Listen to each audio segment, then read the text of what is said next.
Clara adjusted the sparkling diamond on her left hand and smiled at her reflection in the full-length mirror. Today was supposed to be perfect.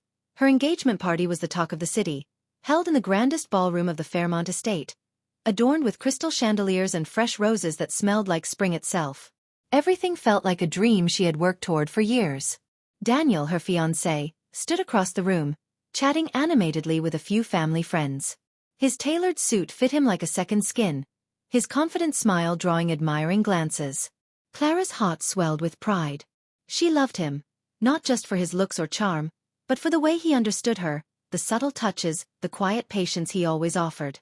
"Clara, darling, you look radiant," her mother gushed, smoothing the folds of her gown. Her eyes sparkled, brimming with pride. "Daniel is a lucky man, but no one is luckier than you." Clara nodded politely, though a small nagging feeling tugged at the edges of her mind. She brushed it aside. Stress, she told herself. She had everything under control. Then Vivian entered. Her older sister glided into the room, draped in deep burgundy silk that seemed to shimmer against the golden light. Her perfectly curled hair bounced with every step, and her eyes, green, sharp, calculating, scanned the crowd before settling on Clara. "Clara," Vivian said, her voice smooth as velvet, "you look lovely." Clara forced a smile. "Thank you, Vivian. I'm glad you could make it." Vivian's lips curved in a slow, almost predatory smile. "Wouldn't miss it for the world." It wasn't jealousy Clara could pinpoint, but there was something in her sister's gaze that didn't belong to a congratulatory sister. Something colder, sharper. A flicker of satisfaction that Clara's happiness was on display. Throughout the evening, Vivian hovered near Daniel, offering subtle compliments, brushing against his arm lightly during conversations, laughing at jokes Clara hadn't even made. Clara tried to ignore it, focusing instead on her guests, the music, the beautiful decorations, but she couldn't shake the feeling that something was wrong. Later, when the champagne glasses clinked for a toast, Daniel raised his glass, smiling warmly at Clara. "To Clara," he said, his voice carrying through the hall. "The woman who makes my life brighter every day." Clara's chest swelled, but before she could respond, she caught Vivian's gaze. It wasn't admiration. It was hunger. For what, Clara didn't yet understand, but the feeling that churned in her stomach told her this evening would not end as she imagined. By the time the party wound down, Vivian had managed to linger close to Daniel, her whispers and laughter leaving Clara feeling uneasy. She had always known her sister was ambitious, but tonight, something about her presence felt like a trap, one that Clara couldn't yet see the shape of. As the guests began to leave, Vivian leaned in and murmured in Clara's ear, soft enough for no one else to hear. "Sometimes, happiness attracts envy, little sister. Be careful who you trust." Clara froze. Her own heart skipped a beat, not from fear of Vivian, but from the weight behind the words. There was a meaning there, a warning hidden beneath a sisterly tone. And Clara, despite herself, realized she had a feeling that this was only the beginning. The morning after the engagement party, Clara awoke still glowing from the memory of champagne toasts and laughter. She hummed softly as she brushed her hair, the diamond ring catching the sunlight with every movement. Today, she thought, was the beginning of her forever. She didn't know forever was about to shatter. Downstairs, she found Vivian already in the dining room, sipping coffee like she owned the world. Her sister's gown from last night had been replaced by a chic silk blouse, but her eyes, sharp, calculating, were unchanged. "You're up early," Clara said, settling at the table. Vivian smiled thinly. "Couldn't sleep. Too much excitement." Clara reached for her cup. "I know. Yesterday felt like a dream." Her sister tilted her head. "Dreams can be fragile, Clara. You should be careful not to wake up too suddenly." Clara frowned, unsettled by the cryptic remark. Before she could ask more, Vivian rose, kissed her cheek, and left the room without another word. By evening, Clara's unease had grown. Daniel hadn't replied to her messages all day, and when she finally called, he answered with a distracted tone. "I'm sorry, Clara," he said quickly. "I've just had a lot on my mind." "About what?" she asked, trying to keep her voice light. He hesitated, and her heart sank. "Daniel," she pressed. "What's wrong?" "I'll explain later," he murmured, then hung up before she could protest. Her fingers trembled as she set down the phone. Something was wrong. Terribly wrong. The truth arrived 2 days later, delivered not by Daniel but by whispers that spread faster than fire through their social circle. Clara's cousin stormed into her room, her face pale. "Clara, I don't know how to tell you this, but," she swallowed. "Daniel was seen last night. With Vivian." Clara's breath caught. "What do you mean with Vivian?" "At dinner. Just the two of them. And," her cousin hesitated, eyes flicking with pity, "they weren't exactly discreet." The world tilted beneath Clara's feet. No, it couldn't be. Daniel loved her. He couldn't.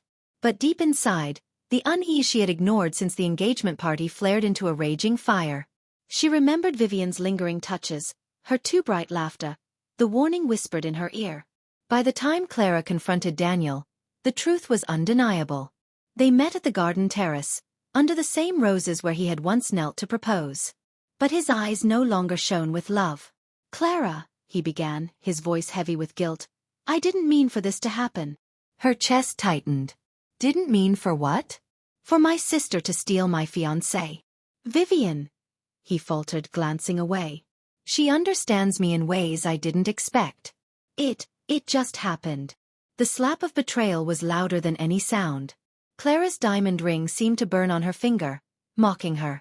"You swore forever to me," she whispered, her voice shaking. "And you gave it to her?"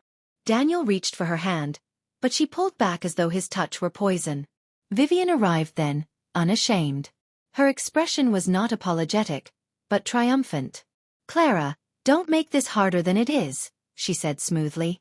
"Daniel and I belong together. You'll understand one day." Clara's vision blurred with tears. She wanted to scream, to shatter the roses around them, to erase the smugness in her sister's eyes. But instead, she stood frozen, her entire world crumbling at her feet. That night, Clara cried until her voice was gone. She had lost her fiancé. She had lost her sister. She had lost everything. And in the silence between sobs, a thought crept in, dark and unshakable. They had taken her future away. But she would not be broken forever.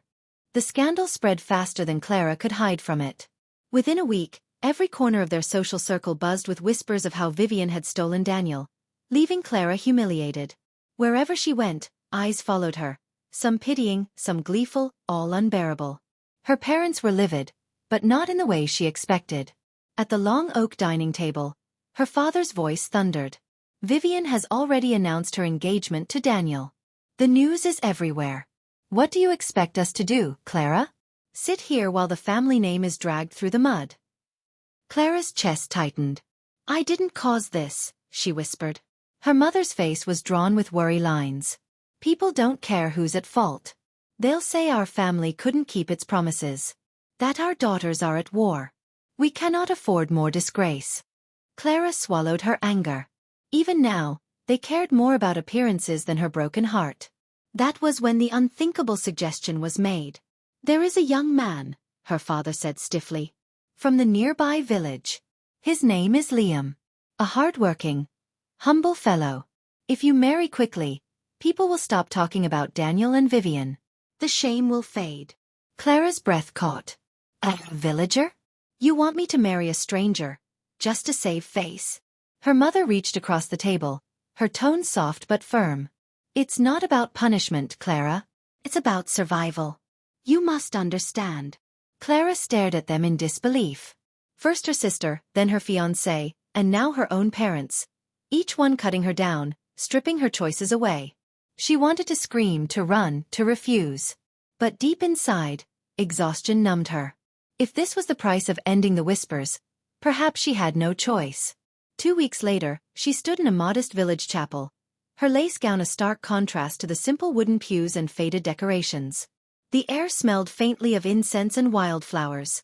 Guests were few, her parents, some relatives, and curious villagers who whispered behind their hands.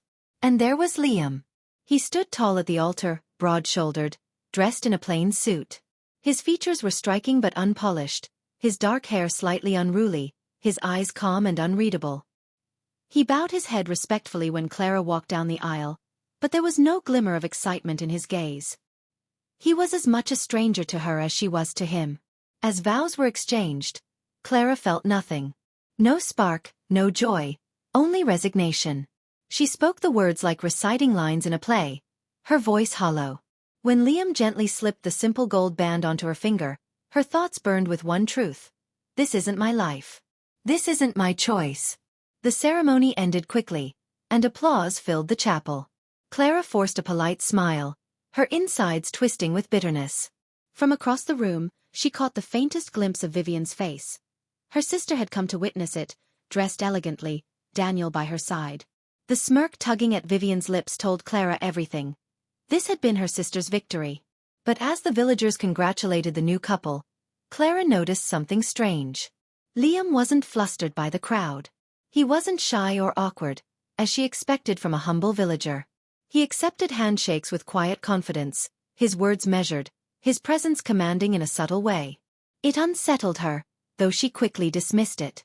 What did it matter if he carried himself differently? To her, he was just a replacement.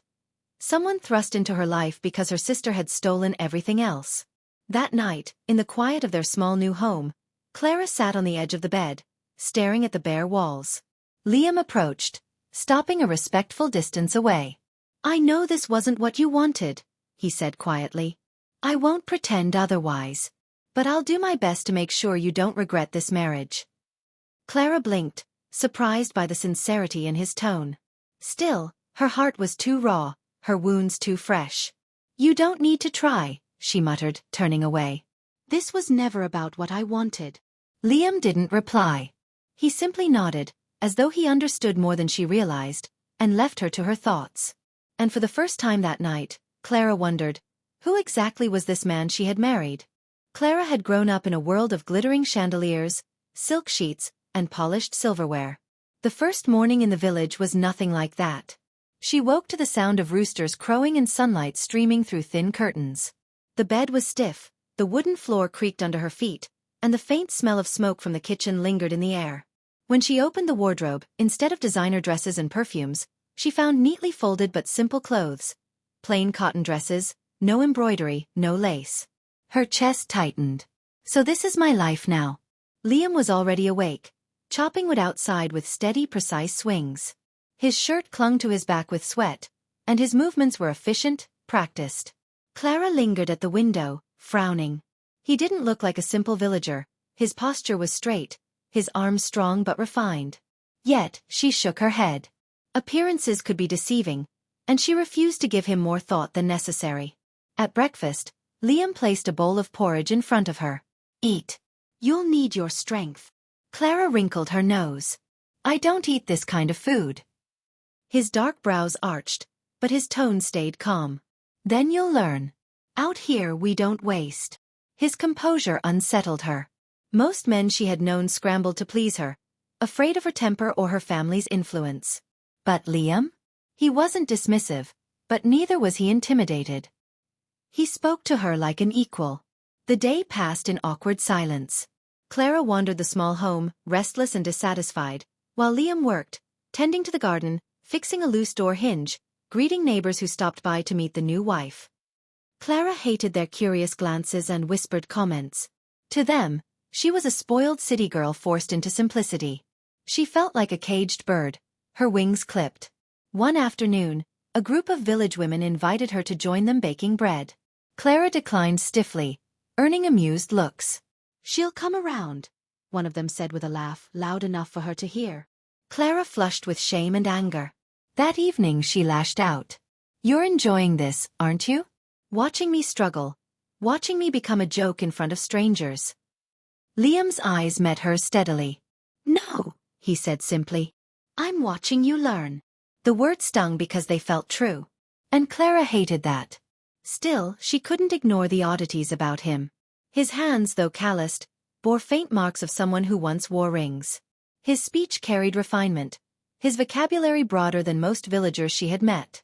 Once, she overheard him speaking with a stranger at the edge of the property. His tone clipped, authoritative, almost commanding. When he returned, he acted as though nothing had happened. Curiosity warred with resentment. Who exactly was Liam? Days turned into weeks. Slowly, Clara adjusted. She learned to boil rice without burning it, to sweep the floor without complaining, to mend clothes by watching the older women in the village. Each task humbled her, chipped away at the bitterness she had carried. But Vivian's shadow loomed even here. News traveled fast. Her sister had been flaunting her rich husband Daniel at every social event, parading her success while Clara was dismissed as the forgotten, pitiful bride of a nobody. One night, Clara overheard villagers gossiping outside her window. "Such a pity," one whispered. The younger sister forced to marry plain Liam while the older one took the rich man. Fate can be cruel. Her fists clenched under the blanket. She wanted to scream at them, tell them they didn't know the whole story. But deep inside, another thought flickered. What if fate wasn't so simple? She glanced across the room, where Liam sat by the small table, quietly writing in a leather-bound notebook.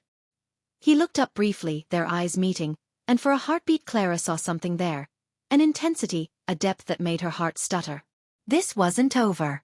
Her sister's smugness, the villagers' pity, even her own wounded pride, it was only the surface. Something about Liam didn't fit the picture everyone painted. And Clara was determined to find out what he was hiding. Clara hadn't planned to snoop. Truly, she hadn't. But one quiet afternoon, while Liam was out speaking with someone near the edge of the forest, her curiosity got the better of her. The small cottage didn't hold much. Simple furniture, modest tools, neatly folded clothes. But tucked in the corner of the wardrobe, beneath a pile of plain shirts, she found a leather wallet. She hesitated, biting her lip, then opened it. Inside was not what she expected. There was cash, yes, but not the modest bills a villager might carry. These were crisp, high-value notes, the kind one rarely saw in ordinary hands. Even stranger was the card slipped behind them, a black credit card, sleek, embossed with his name, Liam Arkwright. Clara frowned. The name alone sent a prickle of recognition through her. She had heard it before. Somewhere in the business news? But she couldn't place it. Before she could dig further, the door creaked open. Clara shoved the wallet back into place and straightened, heart racing. Liam entered, brushing dust from his sleeves. His sharp eyes scanned the room, lingering on her face. For a moment, she thought he had caught her. But he only said, "Dinner will be late. I had to meet someone." Clara forced a nod, her pulse hammering. She didn't dare ask questions. Not yet. The next clue came days later, when a black car, polished and expensive, arrived at the edge of the village. Clara had been carrying laundry when she spotted it. The sight was so out of place among the dusty roads and simple cottages that she froze. A man in a suit stepped out, carrying himself with the ease of someone used to power. Clara watched from behind a fence as he greeted Liam with a respectful bow of his head. Not a villager's bow, not a friend's nod. This was the kind of deference reserved for a superior. They spoke in hushed tones, too far for her to hear, but Clara caught the stiff formality in their posture. When the man handed Liam a sleek envelope, Liam slid it into his jacket without hesitation, as though such transactions were routine. When the car drove off, Clara approached, pretending to be casual. "Who was that?" she asked, keeping her voice light. Liam glanced at her, his face unreadable. "An acquaintance." "An acquaintance who drives luxury cars and delivers envelopes?" she pressed. For a heartbeat, silence hung between them. Then Liam's lips curved in the faintest smirk. "You notice too much." He walked past her, leaving Clara's frustration simmering. He hadn't denied it. The third clue arrived uninvited. Clara had been sent by her mother to fetch supplies in the city. She had avoided these trips since the betrayal. Too many eyes, too many whispers, but duty left her no choice. As she passed a cafe window, her breath caught. Inside, two businessmen sat at a corner table, their voices carrying just enough through the glass. "Arkwright Group is making moves again," one said. "No one knows who's really pulling the strings now. Some say the heir vanished years ago. Some say he's been building influence quietly, away from the spotlight." Clara's stomach twisted. Arkwright. The name from Liam's wallet echoed in her mind. She returned home with the words swirling in her head. That night, as Liam sat quietly by the fireplace, reading from that leather notebook, Clara studied him. His straight posture, the calm confidence in his movements, the sharpness of his eyes. They weren't traits of a humble villager. Finally, she blurted, "Who are you really?" Liam closed the notebook slowly, his gaze lifting to meet hers. His eyes, dark and piercing, held her still. For the first time, his smile wasn't polite or restrained. It was knowing. Almost dangerous. "You'll find out soon enough, Clara," he said softly. Her heart skipped, fear and intrigue tangling inside her. And for the first time since her world had fallen apart, she felt the ground shift beneath her feet. Not from loss, but from something bigger. Something hidden. Something about to change everything. The question lingered in Clara's mind long after she asked it. "Who are you really?" Liam's enigmatic smile haunted her, his words echoing like a riddle. He hadn't denied anything, but neither had he explained. And Clara, for all her pride, hated being left in the dark. Her chance to uncover the truth came sooner than expected. One evening, Clara returned from the market with baskets in hand. The cottage seemed unusually quiet. She pushed open the door and froze. Inside, Liam wasn't alone. 3 men in dark suits stood before him, their expressions taut with respect. Papers lay spread across the table, contracts stamped with seals she didn't recognize. The men stood straight, awaiting orders, while Liam leaned back in his chair like a king addressing his court. "The merger will proceed on my terms," Liam was saying. "If they resist, pull the offer. I'm not here to bargain. I'm here to build." His tone was firm, authoritative, completely unlike the quiet man she had shared meals with. Clara's breath caught, and the door creaked as she shifted her weight. All eyes turned to her. For a moment, silence reigned. The men exchanged glances, clearly startled to see her. Liam, however, did not falter. He rose slowly, his commanding presence filling the small room. "We'll continue this later," he told the men. They bowed slightly before exiting, their polished shoes clicking against the floorboards. When the door shut, Clara stood frozen, her pulse racing. What was that?" Liam met her gaze, his expression unreadable. Then with a sigh, he walked toward her. "I didn't plan for you to see this so soon," he said quietly. "See what?" Clara demanded, her voice trembling. "That you're not some humble villager? That you've been hiding something all along?" He stopped just a breath away, his dark eyes locking onto hers. "Yes, I've been hiding. For good reason." Clara's throat went dry. "Then tell me, who are you really?" Liam's lips curved into a small, humorless smile. "My full name is Liam Arkwright, heir to the Arkwright Group, one of the largest private conglomerates in the country." Her breath hitched. She had heard of the Arkwrights before. Anyone in society had. They were whispered about in business circles, a family with immense wealth and influence, yet cloaked in mystery. The heir, especially, had vanished years ago, fueling endless speculation. And now he was standing right in front of her. "That's impossible," she whispered, shaking her head. You live here. In this cottage. You chop wood. You cook porridge." For the first time, Liam chuckled. "And you assumed that made me poor." His smile faded, replaced with something sharper. "Appearances deceive, Clara. Sometimes, you have to step away from the noise to see who's loyal, who's genuine." Clara's knees wobbled as she tried to process it all. "So you let me believe that you were just ordinary?" "You needed me to be ordinary," he replied softly. "After what your sister and Daniel did, would you have trusted another wealthy man? Another polished liar?" Her chest ached at his words. She wanted to protest, to say he was wrong, but deep down, she knew he wasn't. "I came here," Liam continued, "to test people. To see who looked past the surface. Most never do." His eyes softened as they lingered on her. "But you, Clara, you're stronger than you realize." Clara turned away, her emotions tangled. Anger, confusion, disbelief, and somewhere in the midst of it, an odd flicker of hope. All this time, she had thought she had been forced into a life of humiliation, married off to a nobody while her sister basked in riches. But the truth was more twisted, more astonishing than she could have imagined. Her husband was no villager. He was a hidden tycoon. And if Vivian ever discovered the truth... Clara clenched her fists, a new fire sparking in her chest. Maybe this wasn't just fate's cruelty. Maybe this was her chance at something bigger. A chance not only to heal but to rise. Vivian was radiant, or so she liked to believe. Everywhere she went, heads turned, her gowns tailored to perfection, her arm hooked through Daniel's as though he were her crown jewel. Together, they strutted through the city's high-end events, leaving behind whispers of envy. "She's so lucky," people murmured, "to steal her sister's fiancé and still come out on top." Vivian basked in it all. To her, Clara had been dealt a fitting punishment, thrown into obscurity with some backwater villager, while she herself lived the dream. But cracks were already forming in her perfect life. Daniel was not as rich as she had believed. His company had debts, hidden from the public.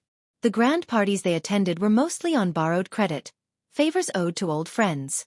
Still, Vivian ignored the signs. She had chosen wealth, and she would cling to it, even if it meant squeezing Daniel for every last ounce of status. It was at one such event, a charity gala hosted at a luxurious hotel, that fate turned its hand. Vivian swept into the ballroom in a glittering silver gown, Daniel trailing behind her, slightly flushed from too much champagne. She relished the stares, the way people whispered her name. And then her eyes froze. Across the room stood a man she didn't recognize at first. He wore a tailored black suit that fit as though crafted by gods, his posture straight, his gaze calm yet commanding.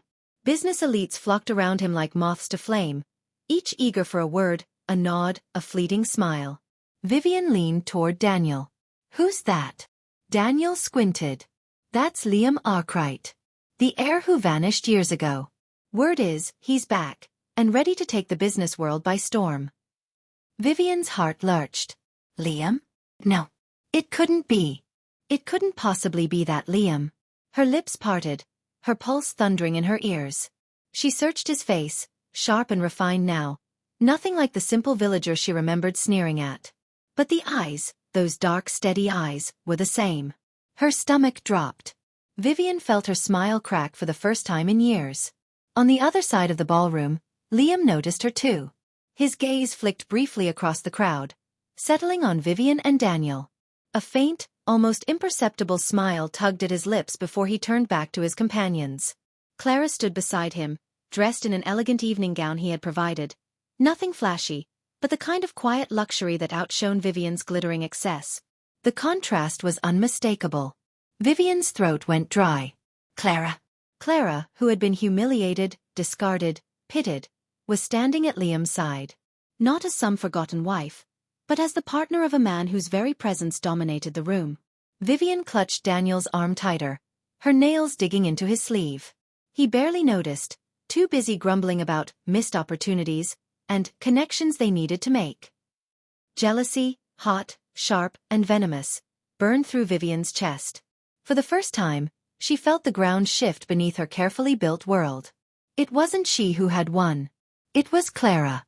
Clara, meanwhile, felt Vivian's stare. Her heart gave a small vindictive thrill.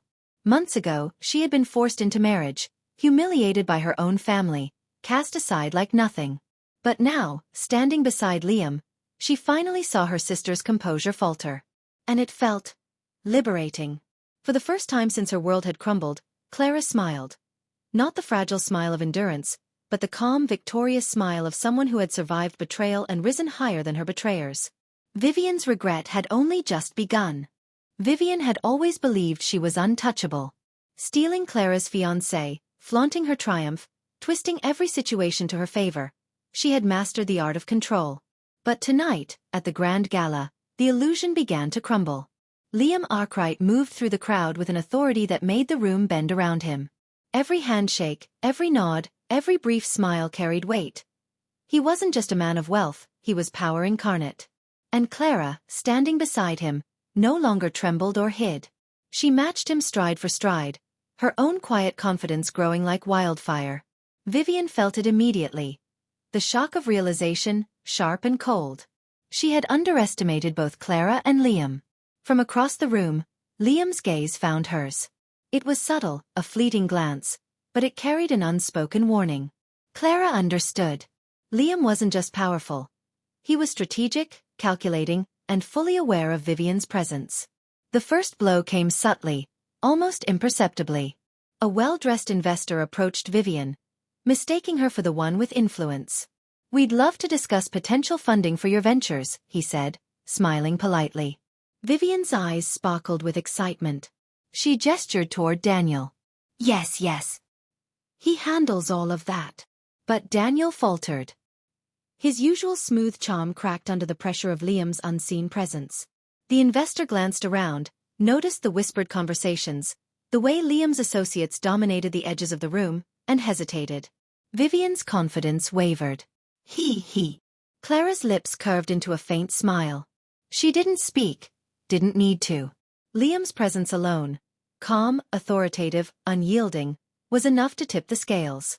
The investor excused himself politely and moved closer to Liam, leaving Vivian dumbfounded. Next, whispers began to spread. In hushed tones, attendees discussed the Arkwright fortune, the heir's mysterious return, and the fact that Liam's companion Clara was now his partner. They didn't know the whole story, but Vivian's carefully curated image of dominance and success was fading under the weight of suspicion and awe. Her panic was masked by practiced poise, but internally, Vivian's mind raced. Every step she had taken to secure her status, every scheme against Clara, was crumbling. Later, as the gala drew to a close, Liam took Clara aside. The hall shimmered with chandeliers, the noise fading into background hum. "Vivian will come for us," Clara said quietly, eyes narrowing. Liam's smile was faint, calculated. "Let her try. She's used to manipulating weak players. Daniel is weak. But you've learned the rules of power now. And I'll ensure she never succeeds again." Clara's heart swelled, not with fear, but with exhilaration. The tables had turned. The sister who had once seemed untouchable now stood exposed. And the man she had thought a villager was her shield, her partner, and the key to Vivian's downfall. Across the room, Vivian's smile had vanished. She caught a glimpse of Clara and Liam walking side by side, heads held high, confidence radiating like fire. Her carefully built world was falling apart, and she couldn't stop it. For the first time in years, Vivian felt powerless. And Clara? Clara felt alive. The game had changed. Clara had never felt more alive. The humiliation of the past months, the betrayal, the gossip, the forced marriage, had forged a fire within her, one that now burned bright with clarity. She no longer saw herself as the victim. She was a player in a much larger game. Liam's presence had changed everything. Not just because of his wealth, though that alone commanded attention, but because he had taught Clara how to move through the world with quiet authority. He had shown her that power was subtle, strategic, and never flaunted recklessly. Together, they began to reclaim what had been taken. The first step was the business world. Daniel, Vivian's supposed success partner, had been overextending, making reckless promises, and relying on charm instead of substance. With a single phone call, Liam exposed Daniel's weaknesses to key investors. Contracts that Vivian had assumed were secure began to unravel. Deals slipped away. Vivian noticed it first at the next gala, where whispers followed her like a shadow. Investors no longer hung on her every word. They leaned toward Liam, quietly asking Clara questions, clearly impressed by her intelligence and composure. Vivian's face, always so carefully controlled, betrayed her panic. She tried to intervene, to charm, to manipulate, but every attempt fell flat. Clara's confidence, paired with Liam's authority, made her sister's theatrics look desperate and petty. Clara relished it. Not cruelly, but as justice. The sister who had stolen everything from her now realized that wealth and status were meaningless without respect and skill. "Why didn't you tell me sooner?" Clara asked Liam one evening, as they watched Vivian struggle to secure a meeting with a hesitant investor. Liam's smile was calm, almost teasing. "Because you had to see it for yourself. Power isn't just handed to you. It's earned. And you, Clara, have earned it." Her heart swelled with pride. She had survived betrayal. She had grown stronger, sharper, and wiser. And now she wielded influence of her own, not just as Liam's wife, but as a woman whose intelligence and poise commanded attention. Vivian's downfall continued subtly. Social circles whispered about her desperation, her reliance on Daniel, and the fact that her former sister-in-law now held sway in business matters she had once taken for granted. Every event she attended reminded her of her sister's ascent and her own dwindling relevance. One evening, Vivian confronted Clara privately, her voice tight with suppressed anger. "You've changed," she said. "I didn't think you had it in you." Clara's lips curved into a faint smile. "Neither did you," she said simply. "But I've learned from the best." She glanced at Liam, who stood silently beside her, radiating calm strength. Vivian's eyes narrowed. "This isn't over," she spat. Clara shook her head. It is. You made your choices. I made mine. And for the first time in my life, I'm living mine. Vivian turned away, her perfect composure shattered, leaving Clara standing tall, victorious, not with malice, but with the quiet satisfaction of someone who had reclaimed her life. That night, Clara and Liam walked through the quiet streets of the city, hand in hand.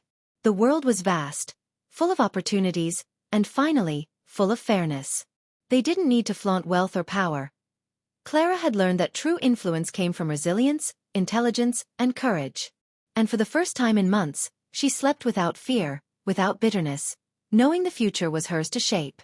The morning sun spilled golden light across the city, illuminating streets that were alive with possibility. Clara stood by the large window of Liam's penthouse, the world below humming with activity. From this height, everything looked different. Smaller, quieter, manageable. And she had earned the right to see it all from here. It had been months since the forced wedding, the betrayal, the humiliation. In that time, she had learned more about herself than she ever imagined possible. She had survived her sister's treachery, outgrown the fear that once held her captive, and discovered an inner strength she hadn't known existed. Liam stepped up behind her, resting a hand lightly on her shoulder. "You've come a long way," he said softly. Clara leaned back against him, a smile tugging at her lips. "We've come a long way," she corrected. The word we felt heavier, richer, fuller, because she had not done it alone. Liam had been more than a husband. He had been a guide, a partner, and a force of unwavering support. Below, the city thrummed with life, full of opportunities yet untouched. Clara thought of all the people who had doubted her, all the whispers that once mocked her, and most of all her sister. Vivian's downfall had been slow, subtle, and utterly humiliating, but it was complete.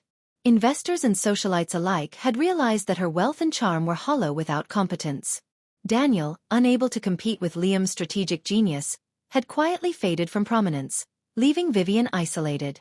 Clara had run into her sister only once, at a charity gala, months earlier. Vivian had looked pale, forced a polite smile and whispered, I didn't think you'd come this far." Clara had only nodded. No words were needed. Vivian's regret was written across her face, more powerful than any confession. And Clara? She felt no joy in her sister's failure. Only the quiet satisfaction of someone who had been tested and had risen. Liam stepped closer, brushing a stray strand of hair from her face. "Are you ready?" he asked. "For what?" Clara asked, though she already knew. "For everything," he said with a confident smile. "A life together, built on honesty, strength, and, well, maybe a little fun along the way." Clara laughed softly, the sound light and unburdened. She took his hand in hers, feeling the warmth and steadiness that had been a constant since their first awkward days in the village. "Yes," she said. "I'm ready." The world outside seemed brighter now, the skyline sharper, the air fresher. Clara didn't feel trapped by circumstance or haunted by betrayal. She had learned that life was not about luxury or appearances. It was about resilience, integrity, and the courage to face the unknown. Together, Clara and Liam stepped forward, hand in hand, ready to build a life where they were not defined by others' choices, but by their own. And somewhere in the quiet shadow of regret, Vivian realized that no amount of scheming could ever undo what Clara had gained: strength, love, and a future that was truly hers. Clara had lost nothing that mattered. She had gained everything. The past was behind her. The future was hers. And this time, nothing could take it away. Thank you so much for listening. If you enjoyed this story, don't forget to like, comment, and subscribe for more original novel stories. And stay tuned, our next story is coming soon.